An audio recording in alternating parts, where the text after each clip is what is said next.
ഭീകരതയ്ക്കെതിരെയുള്ള ഇന്ത്യയുടെ നീക്കങ്ങൾക്ക് പൂർണ്ണ പിന്തുണയറിയിച്ച ജർമ്മനി. വിദേശകാര്യമന്ത്രി എസ് ജയശങ്കറും ജർമ്മൻ വിദേശകാര്യമന്ത്രി ജൊഹാൻ വാദഫുലും ചേർന്ന് നടത്തിയ സംയുക്ത വാർത്താ സമ്മേളനത്തിലാണ് തീരുമാനം. ഇന്ത്യക്കും ജർമ്മനിക്കുമിടയിലെ വ്യാപാരം ഇരട്ടിയാക്കും. ജർമ്മൻ കമ്പനികൾക്ക് ഇന്ത്യയിൽ പ്രത്യേക പരിഗണന നൽകുമെന്നും എസ് ജയശങ്കർ അറിയിച്ചു.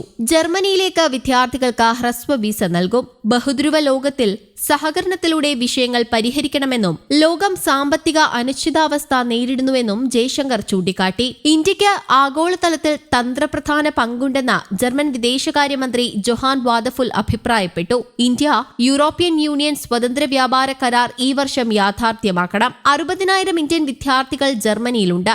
വൈദഗ്ധ്യമുള്ളവരെ ജർമ്മനിക്ക് ആവശ്യമെന്നും വിദേശകാര്യമന്ത്രി അറിയിച്ചു. ഇന്ത്യയിലെ 1000 സ്കൂളുകളിൽ ജർമ്മൻ പഠിക്കാൻ സൗകര്യമൊരുക്കും. യുക്രൈൻ സംഘർഷം അവസാനിപ്പിക്കേണ്ടതും അനിവാര്യമാണ്. റഷ്യയുമായുള്ള നല്ല ബന്ധം ഇന്ത്യ ഇതിനായി ഉപയോഗിക്കണമെന്ന് ജർമ്മനി ആവശ്യപ്പെട്ടു. ലോകത്തെ മാറ്റങ്ങൾ ഇന്ത്യയുടെ വിദേശകാര്യ നയത്തെ സ്വാധീനിക്കുന്നുണ്ടെന്ന് ജയശങ്കർ പറഞ്ഞു. ഇന്ത്യ ചൈന ബന്ധം നന്നാകുന്നതിൽ എതിർപ്പില്ലെന്നാണ് ജർമ്മനി വ്യക്തമാക്കിയത്.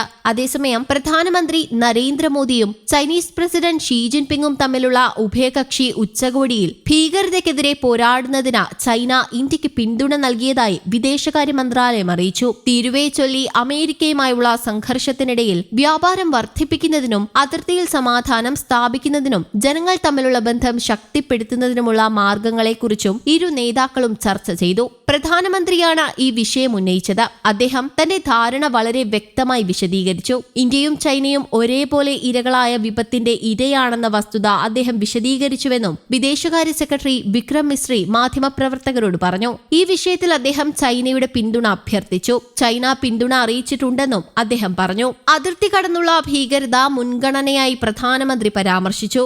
ഇത് ഇന്ത്യയും ചൈനയും ബാധിക്കുന്ന ഒന്നാണെന്ന് അദ്ദേഹം അടിവരയിട്ടു. അതിനാൽ അതിർത്തി കടന്നുള്ള ഭീകരതയെ ചെറുക്കുമ്പോൾ പരസ്പരം മനസ്സിലാക്കലും പിന്തുണയും നൽകേണ്ടത് പ്രധാനമാണെന്നും മിശ്രി പറഞ്ഞു. ഈ വിഷയത്തിൽ ചൈനയുടെ ഭാഗത്തുനിന്ന് ധാരാളം സഹകരണം ഉണ്ടായിട്ടുണ്ടെന്ന് താൻ പറയാൻ ആഗ്രഹിക്കുന്നു. നടന്നുകൊണ്ടിരിക്കുന്ന SCO ഉച്ചകോടിയുടെ പശ്ചാത്തലത്തിൽ അതിർത്തി കടന്നുള്ള ഭീകരതയുടെ വിഷയം ഞങ്ങൾ കൈകാര്യം ചെയ്തിട്ടുണ്ടെന്നും അദ്ദേഹം കൂട്ടിച്ചേർത്തു. പാകിസ്ഥാന്റെ സഖ്യകക്ഷിയായ ചൈന ജൂണിൽ നടന്ന SCO യോഗത്തിലെ സംയുക്ത പ്രസ്താവനയിൽ പഹൽഗാമിനെ കുറിച്ച് ആദ്യം പരാമർശിച്ചിരുന്നില്ല.